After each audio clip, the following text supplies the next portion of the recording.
हनुमान मंदिराची 75री गोरेगावच्या जयप्रकाश नगरमध्ये श्री हनुमान मंदिर 75 या मंदिराची कीर्ती आता दूरवर पसरली आहे. हे वेगळं सांगायला नको.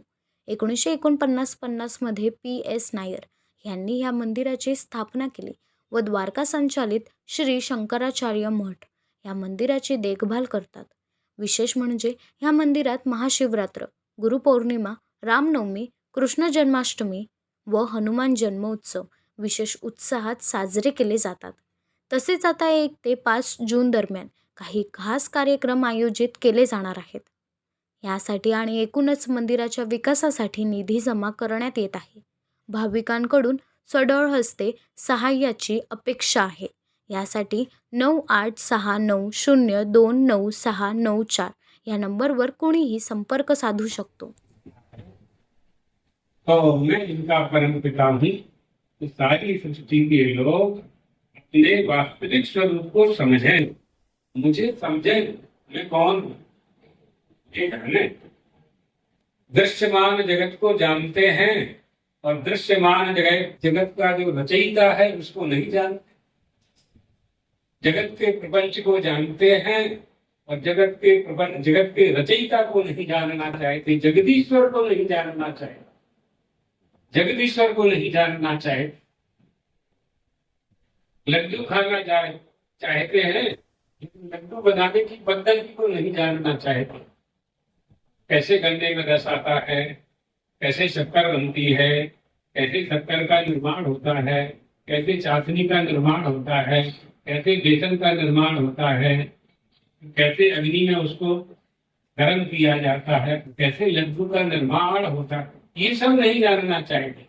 गन्ने के आपके लड्डू में जो मधुरता आई है वो कहाँ से आई है? तो चाशनी से आई है। चाशनी कहाँ से आई है? गुड़ शक्कर से आई है। गुड़ शक्कर कहाँ से आया? गन्ने के रस से आया। गन्ने में रस कौन लाया? इसी को जानना है बस। गन्ने तक पहुंच भी जाएंगे, शेरनी तक पहुंच भी जाएंगे, गन्ने में मधुरता कौन लाया? गन्ने के डंडे में मधुरता कौन लाया? करेले की बेल में कड़वापन कौन लाया? यह नहीं जानना चाहिए। और जो इनको जान लेते हैं वो आनंद को प्राप्त कर लेते हैं। इसलिए उसे जानना चाहिए।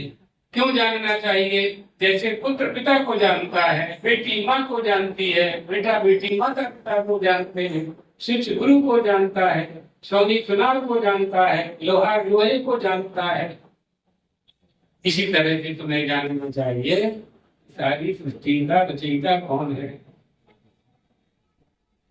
सृष्ट्वा पुराण युगधान्य जयात्म शक्त्या वृक्षां सरीसृप पशून् खगदं समत्स्याम् तैस्तैर् तुष्ट हृदया वंशं विधाय मापलोकजस्मं मुदमापि देवः। इसलिए जानना चाहिए कि सारी सृष्टि की रचना के बाद परमात्मा ने जब मनुष्य की देह की रचना की तो अत्यधिक प्रसन्नता को प्राप्त हुआ। क्यों? अरे मैंने इतना बुद्धिमान पुरुष बनाया है जिसके मस्तक में ब्रह्म साक्षात्कार करने की सक्षम बुद्धि। ये जान करके ब्रह्मा जी प्रसन्न हुए। तो मनुष्य ही जान सकता है।